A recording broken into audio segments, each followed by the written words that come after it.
लिए तालियां बजाना, कल बजाएंगे। 21 दिन निर्विघ्न भट्टी चली, जि, जिन्होंने भी की है। तो मन पर राज्य अर्थात संकल्पों को क्रिएट करने की पावर, और संकल्पों को जो हम चाहे वो संकल्प चले। मतलब अगर ये रूलिंग आ गई कि अभी परिस्थिति आई, उस समय भी संकल्प मुझे जो करना है वो क्रिएट कर पाई, और परिस्थिति चली गई उसके बाद भी वो संकल्प, कई बार वो वही चलता रहता है। इसने ऐसा बोला, इसने ऐसा बोला, उसको नहीं बोलना चाहिए या ये नहीं करना चाहिए, तो ये भी संकल्पों पर राज्य नहीं है।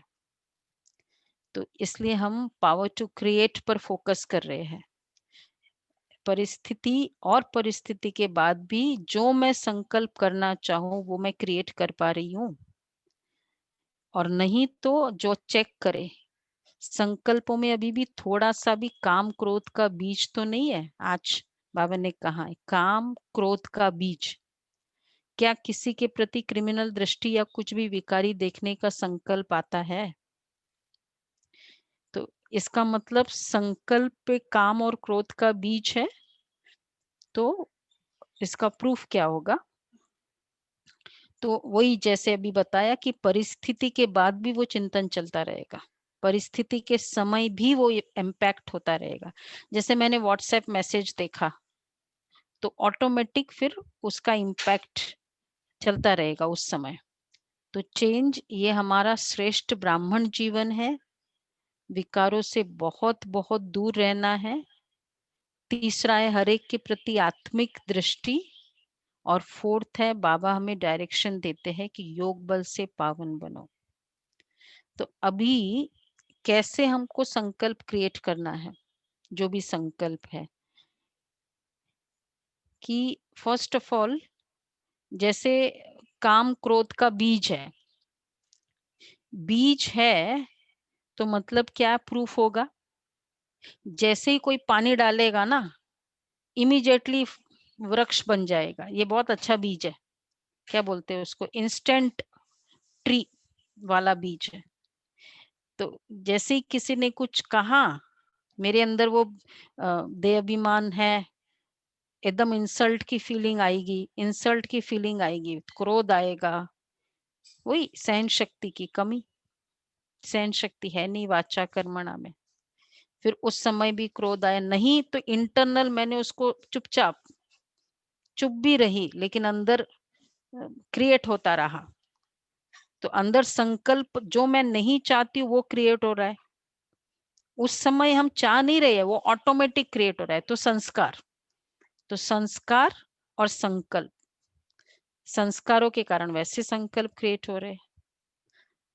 अब उस समय क्रिएट हो गया, चलो मैंने नहीं भी कहा, बंद हो गया, परिस्थिति चली गई, फिर उसके बाद इमीडिएटली वो चलेगा, बोला ऐसा नहीं बोलना चाहिए, ये नहीं करना चाहिए, ऐसा नहीं। अब संकल्प क्या क्रिएट करना है उस समय कि उस आत्मा को शुभ भावना चाहिए। दादियों ने जैसे कई बार हमने सुना ना, किसी ने कुछ कहा तो कैसे उन्होंने किया पुरुषार्थ, तो वो संकल्प क्रिएट होना चाहिए, लेकिन ये संकल्प क्रिएट हो रहा है। तो ये वाला पुरुषार्थ करना है। तो बीज है मतलब ये आएगा ही, परिस्थिति रूपी, शब्दों रूपी, कर्मों रूपी पानी आते ही वो दिखाई देगा, वो फ्रूट्स भी दिखाई देगा उसका। तो काम क्रोध का बीज तो नहीं है, ये चेक करना है। उसका असर चलता जाएगा, और कभी कभी एक एक महीने तक वो बात रखते हैं, फिर जब हम बैठेंगे तो फिर वो बात निकालेंगे। होता है ऐसा। मतलब अभी वो बीज से नष्ट नहीं हुआ है, और जब बीज से नष्ट नहीं हुआ तो फिर वो फैलता जाएगा, कैंसर सेल्स है। तो एक तो ये पुरुषार्थ करना है। दूसरा है तो काम क्रोध का बीज, मुझे फिर वो बातों में इंटरेस्ट भी होगा, क्रोध का बीज और काम का बीज, तो वो बातों में भी इंटरेस्ट होगा। कोई भी ऐसी परिस्थिति देखी तो उस पर इंटरेस्ट आता जाएगा, इंटरेस्ट आएगा, उसका संकल्प चलेगा। फिर लगता है अरे मैंने क्यों जबरदस्ती वो संकल्प किया, नहीं करना चाहिए। तो वो आता जाएगा बार बार। तो ये रिग्रेट है, मतलब काम का संकल्प। फिर हम ट्राई करते हैं, फिर वो योग में आता है या परिस्थिति वो उसमें चलता रहता है, चुपचाप बैठे वो चलता रहेगा। तो बहुत डीप हमारे बीज है, 63 जन्मों का है ना। पर क्योंकि हमारे में 21 जन्मों का भी संस्कार है, तो बहुत इजीली निकल भी जाता है। मुझे बहुत अच्छा लगा बाबा का, काम का बीज भी नहीं हो। मतलब कभी कभी जैसे जैसे हम प्योर बनते जाते हैं, ऐसे लगता है पता नहीं ये विकार पता कौन से जन्मों का होगा। इस जन्म का तो मतलब कितने जन्मों तक वो आत्मा, मैं आत्मा पवित्र रही होगी, जो अभी वो बीज भी नहीं है।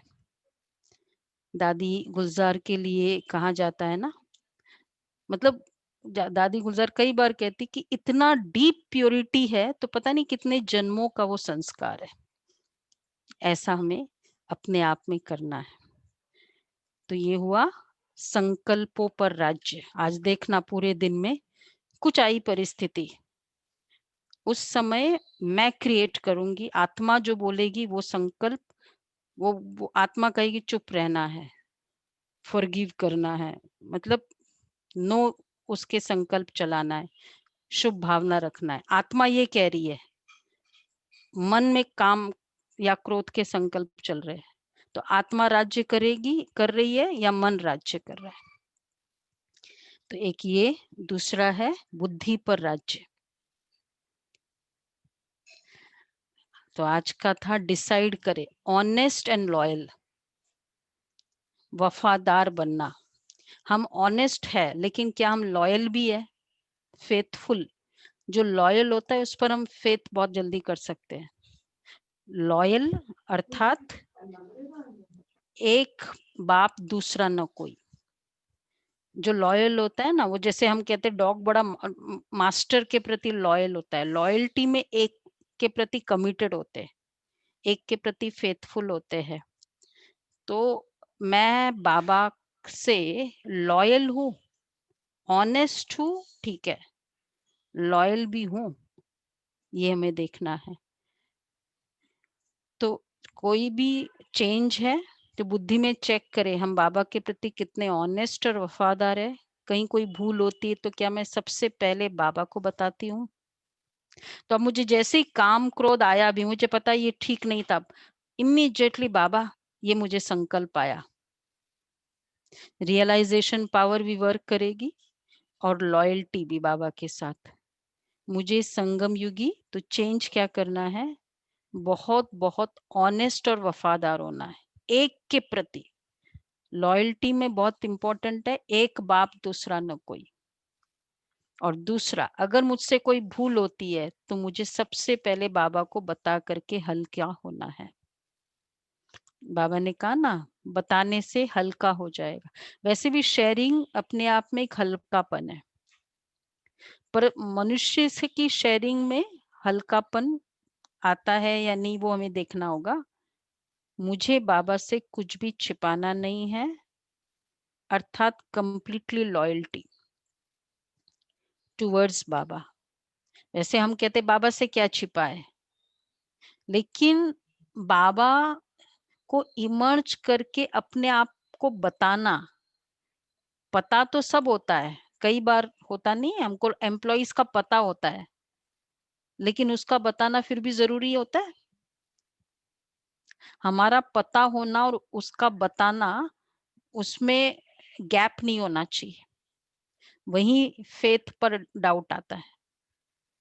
तो ये है, मुझे बाबा से छिपाना नहीं है, कंप्लीटली लॉयल्टी। जो हमने सुना और डिसाइड किया उसी तरह करना ही लॉयल्टी है। Fourth, I am committed to only one.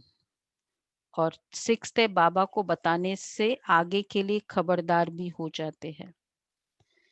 तो लॉयल्टी, ऑनेस्ट, सच्चा होना और वफादार होना, एक को बताना, सबको नहीं बताओ। कितना भी कोई अच्छा है, मतलब वो एक, जैसे हम बाबा को बताते हैं, निमित्त को बताते, वो इसलिए बताते हैं कि चलो गाइडेंस मिलती है, क्योंकि बाबा ने मुरली में कहा है। बट सबको नहीं बताना है, ये तो बहुत अच्छा है। कमिटेड टू ओनली वन, सबको बताया, ये भी बाबा कई बार कहते हैं, फिर लॉयल नहीं हो, सच्चे होए, लॉयल नहीं है। और दूसरा था कि हल्का होना है। बाबा को बताने से हल्के कैसे होंगे हम, क्योंकि जब जैसी बता देते हैं बाबा को, तो मतलब हमें खुद को फील होता है। एक होता है उस बात को फीलिंग में लाना, और डिस्काउंटेड फील करना, डाउन फील करना। और एक होता है बात को पता है और फील किया और आगे के लिए ठीक करने का फील करना, फॉरवर्ड लुकिंग। तो हल्का कैसे होंगे, भारी कब होते, मैंने ये किया, उसने ये किया। और हल्का कब होंगे, ठीक है अब आगे से हमें शिक्षा मिल गई, वो हल्कापन है। बाबा कितना, हाँ बाबा भी शूली से फूल, बाबा करते ना, जो आना था, जो परिस्थिति आनी थी वो कम हो जाएगा। शूल कहते शूल से काटा, बाबा हमेशा कहते हैं वैसे हो जाएगा।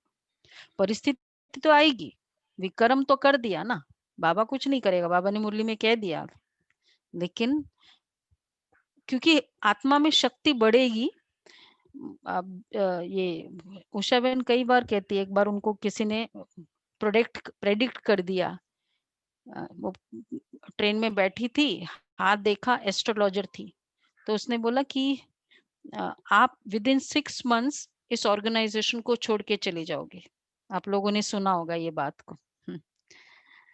तो 6 मंथ्स में, मतलब वो एक एमिनेंट एस्ट्रोलॉजर थी, तो उसने, बहुत कई पुरानी बात है, तो बोला ठीक है। अब ये तो हम सोचते कि ऐसा तो नहीं हो सकता है। तो उसने बताया कि उस 6 मंथ्स में ऐसी परिस्थिति आई, इतने विघ्न आए कि ये वाला स्टेप भी ले सकते हैं, लेकिन उसने उस बात को स्वीकार किया और बहुत योग किया, और वो योग बल के कारण वो उसको विजय प्राप्त कर पाई। आई थी परिस्थिति कि वो छोड़ देती थी। तो हल्कापन क्या होगा, ये हल्कापन होगा कि वो परिस्थिति आएगी, लेकिन मेरी स्थिति इतनी पावरफुल होगी जो उसको मैं इजीली क्रॉस कर पाऊंगी। विक्रम तो किया है, वो तो आएगा ही आएगा। छोटा सा भी कर लिया, भगवान तो इसमें आता ही नहीं ना, इंटरफियर है ही नहीं उसका। ये हेल्प है। तो ये, और तीसरा है, मैं बाबा से कंप्लीटली कमिटेड हूँ। बस बाबा को बोल दिया मतलब बोल दिया, मैं रियली फील करके बोल रही हूँ। सच्चा हम रहते हैं, लेकिन कभी कभी हम फील नहीं करते हैं कि बाबा सचमुच मैंने ये मिस्टेक की। लॉयल्टी मतलब फील भी किया है। मास्टर है ना, मास्टर से लॉयल्टी है, तो लॉयल होना है, वफादार होना है। क्लियर। तो बुद्धि में ये डिसीजन, और संस्कार पर राज्य, संस्कारों पर राज्य। तो उसमें है जो हमने संडे की मुरली का लिया। बुद्धि में पहले बुद्धि डिसाइड कर लो कि मैं लॉयल रहूंगी बाबा से। संस्कार संतुष्टता का, तृप्ति, कल थी प्राप्ति, आज है तृप्ति। हर हाल चाल में मैं तृप्त आत्मा हूँ। कोई न कोई बात में मन की भूख, अर्थात मान शान, सेल्वेशन या साधन की चाहना है, वो चाहना तो नहीं है। और चेंज है, मैं बाबा का सच्चा आशिक अर्थात सदा तृप्त आत्मा हूँ। मैं हर हाल में चाहे एक रोटी चाहे 36 प्रकार के भोजन मिले, तृप्त रहने वाली आत्मा हूँ। सदा नशा यह है कि हम किसके आशिक है, जो सदा संपन्न है। मेरा लवर बिलव्ड कैसा है, इतना परफेक्ट और कंप्लीट, संपन्न है, इसलिए संतुष्टता मेरा संस्कार है। इस पे एक-एक पे एक्चुअली बहुत ही डीप है ये। मैं सर्व हद की चाहना से परे सदाई संपन्न और समान आत्मा हूँ। तो पहले मान शान की भूख, जहाँ मान शान की फीलिंग है उसका लिटमस टेस्ट होगा, अपमान की फीलिंग भी होगी। अभिमान का प्रूफ है अपमान की फीलिंग। अपमान की फीलिंग एक समझना होता है और एक है उसमें रहना, उस फीलिंग को कंटिन्यू करना मतलब रहना। और फिर उसके सिम्टम्स होंगे वो सारे। उस दिन आपने मुझे ये कह दिया ना, बस तो वो गांठ बांध लेते हैं या कुछ उसके अकॉर्डिंग डिसाइड कर लेते हैं। मतलब ये भूख थी मान शान की, इसलिए वो फीलिंग हुई। ये हमें चेक करना है। तो फीलिंग में तो नहीं आते। और फिर मोटिवेशन भी है, मान शान एक बहुत बड़ा मोटिवेशन है, इसलिए बहुत बड़ा डिमोटिवेशन भी है। मोटिवेशन ही नहीं है फिर, या तो डिमोटिवेशन है। और दूसरे तृप्तात्मा, हर हाल में तृप्त रहने वाली, चाहे कैसा भी भोजन मिले, मतलब इतनी संतुष्टि कि कुछ भी है ओके। जैसे कल हमने ऐसे थे, ब्रह्मा बाबा ने सुना ना, चाहे ये सेवा मिले वो सेवा मिले, वो ये बात हो वो बात हो, तृप्त आत्मा। कंप्लेनिंग नेचर किसी का माइंड में भी है, तृप्त नहीं है। हम अपने से जो होता है ठीक है, बहुतों की कंप्लेन्स माइंड में है, मतलब तृप्त नहीं है। और जो माइंड में रखा हुआ है ना, वो इम्प्रेशन संस्कार बनता जाता है कि दुनिया है ना बड़ी खराब है, दुनिया में ना कभी किसी का भरोसा नहीं करना चाहिए। क्यों? क्योंकि मेरे नजदीक वाले, मेरे ऑफिस वाले, उन्होंने गलती की। ये है तृप्त अतृप्त आत्मा। और संतुष्टता मेरा संस्कार है, क्योंकि इतना परफेक्ट आशिक है। ऐसा बाबा के जैसा आशिक तो किसी को मिलेगा नहीं, नहीं मिलेगा ना, जो अपने फीलिंग्स का भी बहुत ध्यान रखे। और लास्ट है हद की चाहना से परे। तो ये हमारा आज का पुरुषार्थ है, संस्कारों पर राज्य। संस्कार इजी हो जाएगा। ऐसा संस्कार। किसी ने कहा कि हमको ना एक, ये आप एक दिन का ये करते हो, एक दिन में क्या संतुष्ट आत्मा बन जाएंगे? ना, एक दिन में थोड़ी हो जाएगा। एक्चुअली जब भी कोई हम यूज करते कोई गुणों को, वो एक ही दिन में, उसी दिन, कोई दिन तो यूज करते ही है ना। डेज का वॉल्यूम नहीं है, इतने इतने ड्यूरेशन में ज्यादा संतुष्टि हो जाएगी ना। 4 दिन मिलेंगे तो मैं संतुष्ट आत्मा हो जाऊंगी, एक दिन में नहीं होता है संतुष्ट करना। ऐसा है कि 4 दिन के बाद तो 100% संतुष्टि का संस्कार आ जाएगा। आप एक दिन कहते हो ना, ये थोड़ी एक दिन में क्या संबंधों की प्राप्ति हो जाएगी। प्राप्ति का अनुभव होगा कि एक दिन में हो जाएगा, लेकिन वो एक, जो भी दिन भी होगा वो एक ही दिन होगा, वो वही दिन होगा। नहीं होगा ना ऐसा। इसलिए हम एक एक दिन का टारगेट रखते हैं। आज मुझे संतुष्ट रहना है किसी संस्कारों में, कोई कंप्लेन नहीं। कल रात को कुछ भी हुआ, किसके साथ भी हुआ, कुछ भी हुआ, उस फीलिंग से अभी से मुझे बात भी नहीं करनी। संतुष्ट आत्मा अभी से वही, तो बस हो गया मेरा आज का दिन, शुरुआत हो गई संतुष्टता का। तो एक एक दिन के टारगेट रखते हैं। जो अच्छे लोग होते हैं ना, जो अच्छे पढ़ने वाले होते हैं, क्या करते थे हम लोग, रोज का टारगेट रखते थे कि इस महीने का भी होता था। कैसे अजय भाई? रोज का टारगेट रखते थे ना चार्टर्ड अकाउंटेंसी में। महीने का टारगेट थोड़ी होता था, आज मुझे इतना चैप्टर कंप्लीट करना है। तो प्रोफेशनल्स है हम भी, स्पिरिचुअल प्रोफेशनल्स हैं। तो ये अभी ये पुरुषार्थ करना है, एक एक दिन